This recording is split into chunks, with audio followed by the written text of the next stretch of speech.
epic drop.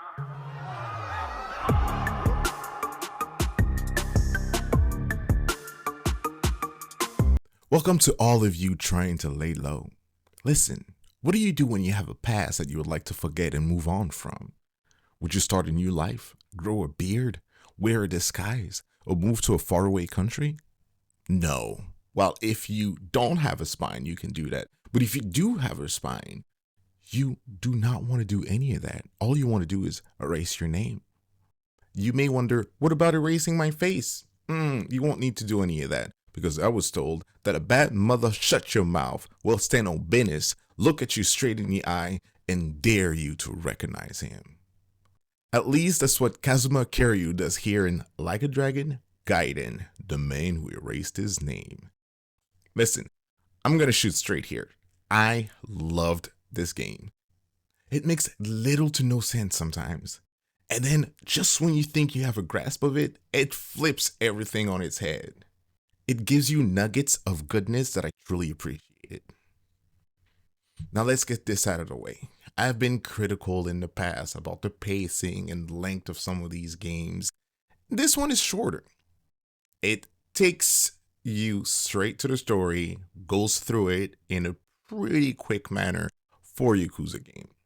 But although this one is a shorter story, it's still a plentiful spin-off that ties in beautifully with Like a Dragon, and it positioned itself as a prologue and a prepper for Like a Dragon's Infinite Wealth story, but also its game mechanics, because it continues the story of the Dragon of Dojima while going back to a brawler style, the combat that I was used to in the past. There's not a lot of logic to be brought to why there's new mechanics in this one, but I really love it. You basically start with a pretty good moveset that only grows in number and absurdity. It is straight up bonkers, and I'm all ear for it. Now, though the gameplay might be familiar, and I really liked everything about it, it sets itself in familiar setting, but it adds a couple of spy elements out of nowhere. It is fun to play as Joryu for so many reasons, but mainly because it's the same old Kiryu, but with glasses, spider webs, Iron Man shoes, and a James Bond cigarette.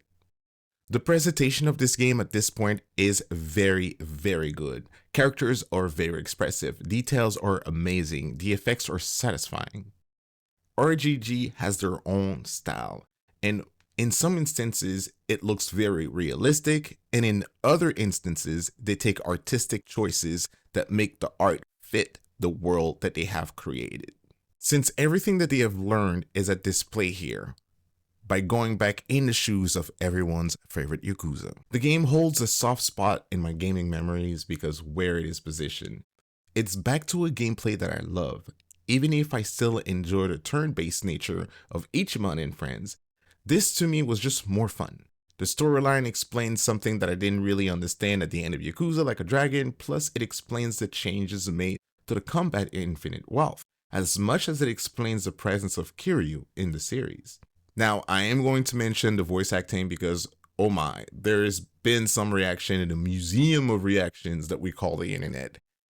And I get it, but it didn't ruin the experience for me. I don't think it will ruin the experience of someone that was not familiar with the voice acting before. In my experience, for me, it's a little bit like the voice of Batman. Every time they pick a new voice actor, it takes me a while before I get used to it, and then I just kind of simulate it in my brain and keep going. The voice actors do not do a horrible job, but it is a question of flavor if you ask me. I wholeheartedly recommend this one. It is a shorter story, a shorter experience, very easy to digest. It is very fun. It doesn't hold itself seriously. It brings new concept again and again, and it is just very thoroughly enjoyable. The tone, as always, is perfect when it comes to playing with something that's serious and then playing with something that is not serious. It's totally playfully inputted into the game, and I love that. For this reason, I would recommend that you play Like a Dragon Gaiden, the man who erased his name.